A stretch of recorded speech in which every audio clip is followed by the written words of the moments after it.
Hello and welcome to eNews Lunchtime News at 1 p.m. I'm Tabang Masanabo. Thank you for joining us. Your top stories at this hour. The police to be here, I'll come to that. We have requested the police to send a special unit called TRUT to be part of the community so that they can begin to push back the gangs. That unit will be here as from today.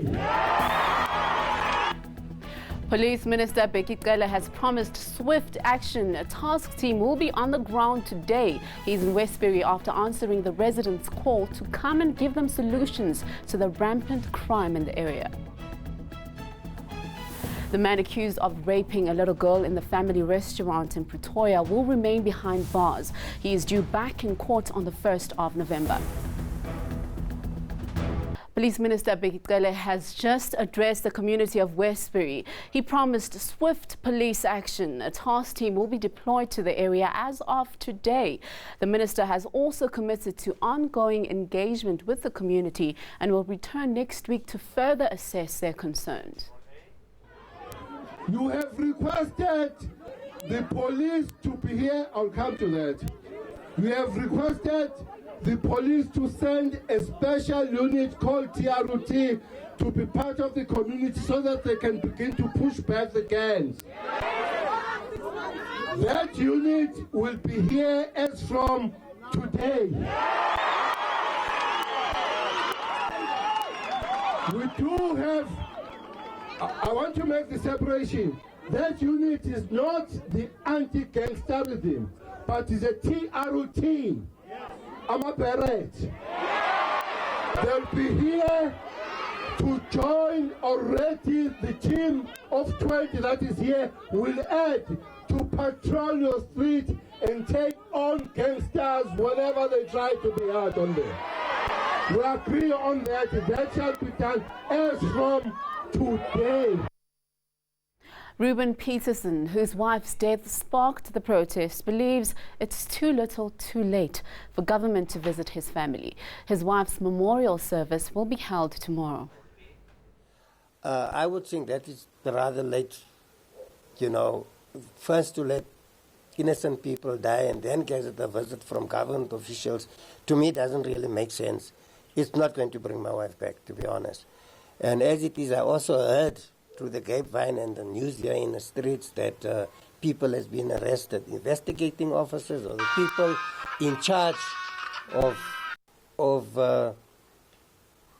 this whole matter here hasn't even had the decency to come and see me, to come and speak to me, to come and talk to me, or anything. You understand what I'm saying? So going to what the people in the street knows, I think they know better than what I know. And I'm supposed to be the one to have been told, look, this is how far the investigation has gone, this is what we're doing, this is what we're still going to do, or even if they want to keep it under wraps so that the word doesn't leak out of what they are doing, they were still supposed to approach me. And nobody had the decency to do that. Now, the 20-year-old man accused of raping a little girl at a Dross restaurant is to remain in police custody for another month. He will appear in court again on the 1st of November. During his appearance in the Pretoria Magistrates Court this morning, his lawyer argued he'd been injured both at the restaurant and in custody. Media houses applied to be able to take pictures of the suspect. The magistrate ruled that photographs may be taken in court but not videos. Scores of protesters from various civil society groups and political parties gathered outside the court. Our reporter Erin Bate was there and joins us now. Thank you so much for joining us. Now, Erin, we understand that the magistrate said that the suspect may now be named. Who is he? And just give us an update of what happened. The magistrate did not say that. The NPA has been naming the accused, and as a precaution, ENCA is consulting, our editors are consulting just to clarify on that point. But a name that has been broadly circulating on social media has been confirmed by the NPA. We're just checking out the paperwork before we name the accused. What the magistrate did allow for was photographs before and after his appearance in court. The 20-year-old man accused of the child rape appeared. He had some visible wounds to his neck and also his head, kept his head cast down for most of the proceedings and held his hands or kind of closed his arms. Now, you were in that courtroom, and we understand caution is a priority. But take us back to that moment. How did he look like? What was his appearance when he made his appearance in court today? Well, Tabang, I have to say, just being in court, you wonder what is going through the mind of someone like that, particularly considering the severity of the charges that he's facing.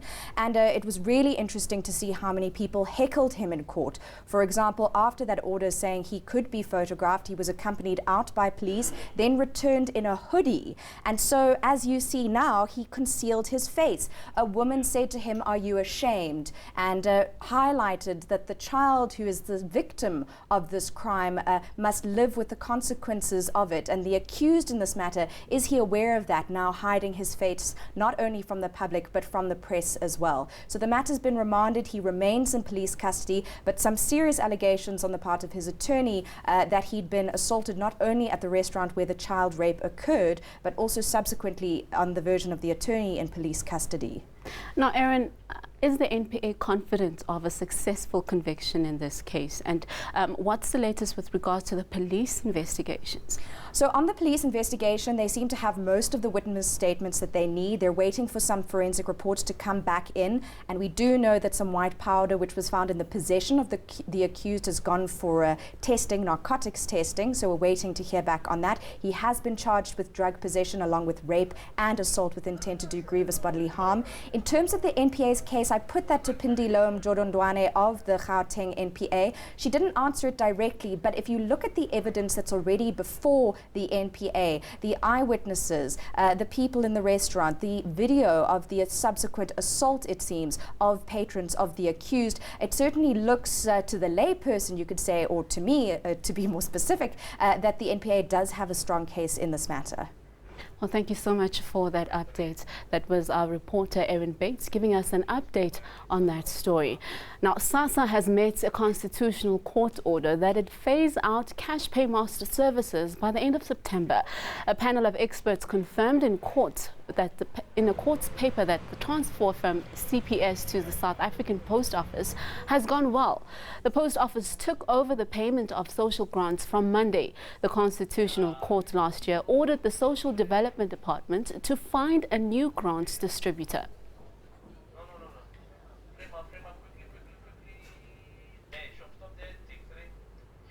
Now we're back with your business news. The National Taxi Alliance has little choice but to raise fares as the petrol price goes up for the 7th time this year. We'll be back after the break.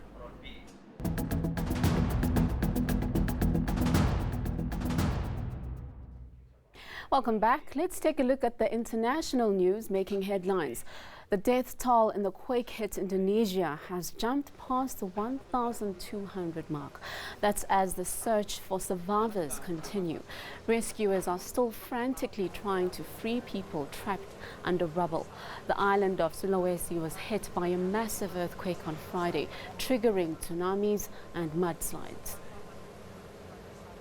The crew of a Spanish tuna fishing vessel have been arrested off Gabon for illegally catching sharks.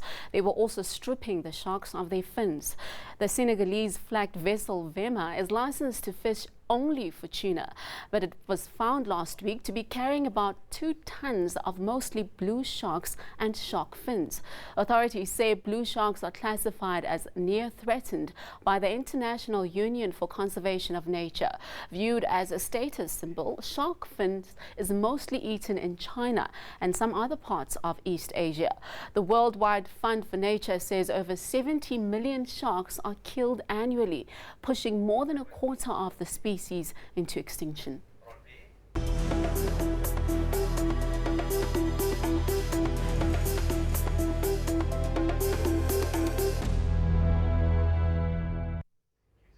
Back home, and the National Taxi Alliance says the latest petrol price hike means operators will be forced to raise fares. The fuel price is rising by up to R1 a litre at midnight, a record increase. It's the 7th consecutive hike. Taxi organizations have warned commuters to prepare to pay more. The National Taxi Alliance's spokesperson, Theo Malele, has urged government to subsidize the industry. There certainly will be. I mean, like I have said earlier on, we're charging charitable fares as opposed to market-related prices. We ferry the majority of the committee muscles, and yet we are not being subsidized by government. And that's government's responsibility. Now, to give you even more, to put more impetus on this that I've just saying, is that we've completed a research, and we favored the Minister of Transport, the Minister of Finance, and the Minister of Minerals and Energy, for them to go through what we have actually discovered, and for them to take appropriate action. And failing which, we would be left with no other alternative other than that one of going the constitutional court way. One petrol attendant says business has been affected by the price hikes. We have such a huge problem. Increasing of the petrol is causing us a lot because we're losing the many customers. Because the many customers, they're going to use the public transport, such as our trains, like that. Even us as a petrol attendant, it's affecting us because the taxes is going to going up. We're going to pay more. As South Africa prepares for the Jobs Summit, 50% of working-age adults don't have a job. Nqobile Madlala caught up with an unemployed Pretoria resident who's struggling to find work. 26-year-old Tebogo arrived in Pretoria from Limpopo with a dream to work hard and accumulate money that will serve as a capital to grow the farm his dad had left him. Into yangiletha la Pretoria, like imali. Ngize la Pretoria ngifuna imali ukuthi nami ngibe nemali, ne? Ngikhona nefarm yami lapha eLimpopo la ngibuya khona. Ngizokwazi ukubuyela ekhaya ngiyolima ngama tractor wami. Yabona, because without money I can't do nothing, sisters. And without job there's no money. His passion has always been to be a chef. But after failing his matric and with no likelihood of being able to go back to school, he worked as a waiter in a restaurant that later closed down. And he was left to endure the ongoing South African unemployment crisis. Le restaurant yavalwa ukuthi ngiphume la. Bengeke ngiphume la restaurant manje yavalwa, and then ngathola the certificate, and then ngihleli naso, sisters. Plus if ngiyamaketa naso ngiyasiphosa naso basibona ukuthi bani umjita sho ukuthi uphethe certificates ukhona ukwenza noma yini, but umsebenzi awukho. He says looking for a job has taken a lot from him. He has even fallen victim to newspaper scams that asked him to pay in order to get a job. I tried twice. My money yami yahamba nje. Uthi uyafuna kusasa ifuna isasebenzi. He says psychologically, being unemployed has a big effect on him. His partner takes care of him, and he no longer feels like a man because he can't provide for her. Ngathi sister, ngathi mina ngicherry. Icherry yami yene out la kumina ngithola. Shukuthi ngisithatha njenge cherry mina. Yene out la kumina because yena uprovide mina ngikhona ukumenzela next.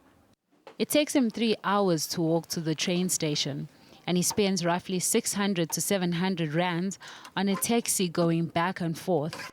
Per month, almost 600-700 rand I use it, and that 700 rand I don't have. And he says he is now losing hope that the South African government will be able to help him. Ngikhuluma ngabantu abaningi abasha la eMzansi, sister, asisebenzi. Why? Because of this government.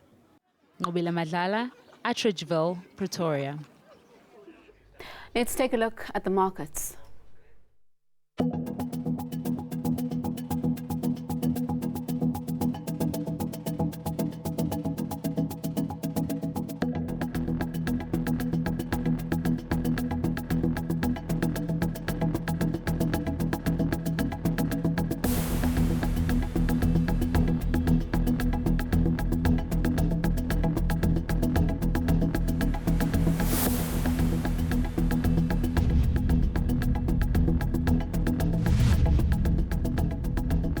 Good afternoon and welcome to the Weather Centre. It's a very windy day along the South African coastline, not just the west and south coast, but later on we're expecting strong winds along the east coast as well. In the meantime, light winds and high temperatures are at the order of the day in the Lowveld, but we're expecting much cooler weather there tomorrow, and it will also be much cooler in KZN as well. At the moment, a low pressure system is churning to the south of the country. We can see clouds moving in a clockwise direction around the low. It's also causing gale force winds, and it caused gale force winds between Plettenberg Bay and PE this morning. These strong winds will spread up the east coast during the course of the afternoon. Ahead of the approaching front, it's hot over the eastern parts of South Africa, but it's showery and cold over the southern parts of the country. We're expecting this front and gale force winds to spread eastwards during the course of the afternoon. Thunderstorms are expected to develop over the southern parts of KZN later today, and strong southerly to southeasterly winds with wind speeds between 40 and even 60 kilometers per hour are expected along the west coast this afternoon and overnight tonight. In the meantime, it remains dry and warm over the northern parts of South Africa. There's a 60% chance of showers for the rest of today along the south coast. Rain will start to clear from the west, and we're expecting thunderstorms later on over the southern parts of KZN. The South African Weather Service has a watch for gale force west to southwesterly winds along the coastline between Plettenberg Bay and East London. Average wind speeds of 65 kilometers per hour and even higher speeds later on. There's also a warning against a high fire danger over the central parts of South Africa, mainly affecting northwest, the Free State and the eastern half of the Northern Cape. Winds are strong over the interior today, average speeds of 30 kilometers per hour in the R, Kimberley and Bloemfontein, but gale force winds along the Eastern Cape coastline, and winds are strong in Cape Town from the south at 40 kilometers per hour, while winds remain light in the Lowveld. Their temperatures are approaching the 40-degree mark today, with maximum of 36 expected in Mbombela. Pretoria hot as well, with a high of 32. Much colder over the southern parts of the country. 13 degrees in Sutherland today, 22 in Graafrenet, and only 16 in George, while Cape Town could look at a maximum of 17, but it's still hot over northern KZN with highs up to 33 degrees in Richards Bay. Tomorrow it will be much colder there. We're expecting a high of only 14 in Pietermaritzburg, together with rain. Thunderstorms become possible in Gauteng, and Cape Town will remain windy and cool, but on Thursday things start to warm up over the western part, and it will be drastically cooler in Gauteng as well. That's all from the Weather Centre. Enjoy your afternoon. Let's take another look at your top stories before we go. You have requested the police to be here. I'll come to that. You have requested the police to send a special unit called TRUT to be part of the community so that they can begin to push back the gangs. That unit will be here as from today. Police Minister Bheki Cele promises Westbury residents swift action. A task team will be on the ground today. The man accused of raping a little girl in a family restaurant in Pretoria will remain behind bars. He's due back in court on the 1st of November. And in sport, Juventus star Cristiano Ronaldo faces rape charges. Well, that's it from us for now. Sally Badet will have the latest news on eNews at 8. Goodbye.